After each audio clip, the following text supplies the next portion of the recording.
दोस्तों, क्या आपको एज अ क्रिकेट फैन कभी ऐसा लगा है कि आप जो है वो बहुत ही बेहतरीन क्रिकेट एक्सपर्ट्स हैं एंड आपको क्रिकेट की समझ जो है वो काफी अच्छी है एंड क्रिकेट की नॉलेज भी आपको बहुत ही अच्छी खासी है एंड क्रिकेट के रूल्स को आप बहुत ही बेहतरीन तरीके से समझते हो एंड अगर आपको ऐसा लगता है तो मैं आपको सजेस्ट करूंगा कि कल वाला मैच जो कि इंडिया एंड श्रीलंका के बीच एशिया कप में खेला गया, उस मैच को आप एक बार देख लेना।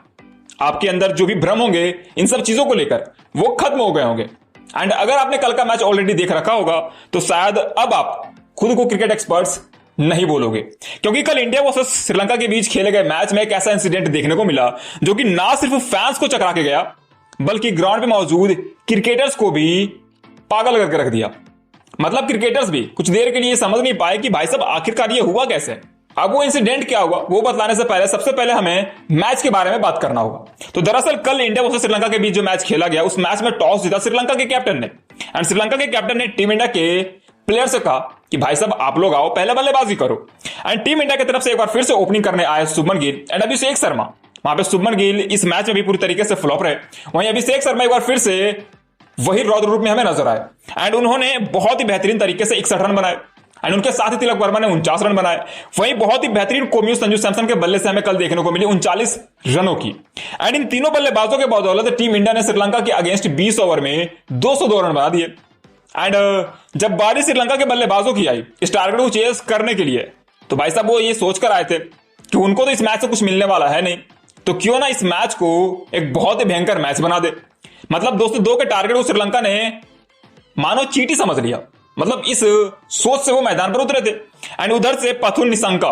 भाई साहब 107 रनों की पारी खेल देते हैं एंड इसी के साथ कुशल परेरा भी इस मैच में 58 रनों की पारी खेलते हैं एंड एंड में दसुन सनाका जो है वो भी एक बहुत ही बेहतरीन 11 गेंदों में 22 रनों की कोम्यू जो है वो खेल देते हैं एंड एक पल के लिए ऐसा लग रहा था कि ये जो मैच है वो बहुत ही इजीली श्रीलंका के हाथों में चली जाएगी, बट टीम इंडिया की तरफ से अर्शदीप सिंह ने एक बार फिर से मोर्चा संभाल लिया एंड 19th ओवर में इतनी बेहतरीन गेंदबाजी करी कि श्रीलंका की जो टीम है इतनी बेहतरीन परफॉर्मेंस देने के बावजूद सिर्फ और सिर्फ 202 पर ही अटक गई एंड ये जो मैच है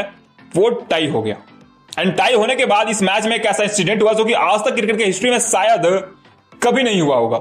एंड वो एक ऐसा इंसिडेंट था जो कि स्टेडियम में मौजूद सभी फैंस के साथ साथ ग्राउंड पे मौजूद क्रिकेटर्स का भी जो माथा है वो भाई साहब ठनका दिया। अब वो इंसिडेंट क्या हुआ जिससे कि फैंस के साथ साथ क्रिकेटर्स भी पगला गए वो मैं आपको बतलाता हूं। दरअसल मैच टाई होने के बाद पहुंच गया सुपर ओवर में एंड यहां पे श्रीलंका की तरफ से बल्लेबाजी करने के लिए उनके दो बहुत ही बेहतरीन बल्लेबाज जो है वो मौजूद हो गए क्रीज पर एंड गेंद जो थी वो अर्शदीप सिंह के हाथों में चली गई एंड अर्शदीप सिंह ने एक बार फिर से बहुत ही बेहतरीन गेंदबाजी जो है वो शुरू कर दिया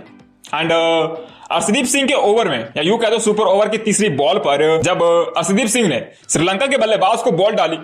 तो श्रीलंका के बल्लेबाज के ना तो बैट से बॉल लगी ना ही उनके शरीर से एंड वो बॉल जो है वो श्रीलंका के बल्लेबाज को बाईपास करते हुए सीधा ही संजू सैमसन के हाथों में चली गई एंड उसी समय संजू सैमसन ने अपनी चालाकी से बल्लेबाज को रनआउट कर दिया,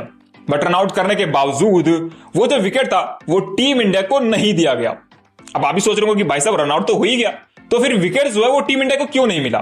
तो मैं आपको बतला दूं कि वहां पे एक बहुत ही बड़ी गलती हमें अर्शदीप सिंह की तरफ से देखने को मिली कि उन्होंने उस रनआउट को अपील कर दिया एंड जैसे ही वो रनआउट अपील के लिए गया अंपायर्स ने उंगली जो है वो खड़ा कर दिया एंड इसके बाद वहां पे श्रीलंका के जो बल्लेबाज थे उन्होंने अपना सेंस ऑफ ह्यूमर का यूज करते हुए तुरंत ही उस डिसीजन को रिव्यू कर दिया एंड आपको पता ही होगा कि जब भी डीआरएस वाला मामला जो है वो पहुंच जाता है यानी कि कोई भी डिसीजन थर्ड अंपायर के पास पहुंच जाता है तो उस बॉल को डेड बॉल घोषित कर दिया जाता है, यानी कि उस बॉल पर ना तो रन बनाते हैं ना ही और कुछ एंड जैसे ही वो मामला थर्ड अंपायर के पास गया वो बॉल ऑलरेडी डेड हो चुका था एंड उस बॉल पर जब डीआरएस देखा गया तो वहां पे देखा गया कि वो बॉल जो है वो बल्ले से लगी नहीं एंड जब बॉल बल्ले से लगी नहीं तो भाई साहब बल्लेबाज जो है वो कैच आउट तो होंगे नहीं एंड जब कैच आउट नहीं होंगे तो वो बॉल जो है वो डेड करार हो जाएगी, यानी कि उसमें कोई भी रन नहीं बनेगा एंड जब रन नहीं बनेगा तो भाई साहब बल्लेबाज जो है वो रन आउट होंगे कैसे। अब ये जो मामला था वो वहां पे पूरी तरीके से माहौल जो है वो गर्म कर दिया कि भाई साहब आज तक क्रिकेट की हिस्ट्री में ऐसा तो कभी हुआ ही नहीं, तो यहां पे ऐसा कैसे हो गया। हालांकि अगर रूल्स की बात करें तो ये डिसीजन जो था वो बेहद ही सही डिसीजन था। हालांकि अर्शदीप सिंह की एक छोटी सी गलती की वजह से आज हमें क्रिकेट में एक बहुत ही बेहतरीन चीज देखने को मिल गया एंड इस तरीके से ये जो मैच रहा बहुत ही रोमांचक या यूं कहते एब्सोल्यूट सिनेमा वाला मैच रहा। हालांकि सुपर ओवर में टीम इंडिया ने इस मैच को बहुत इजीली अपने नाम कर लिया। खैर आपको इस इंसिडेंट के ऊपर क्या कहना है हमें आप कमेंट करके बतला सकते हो। बाकी मिलते हैं नेक्स्ट वीडियो में रिपोर्ट के साथ, तब तक के लिए जय हिंद।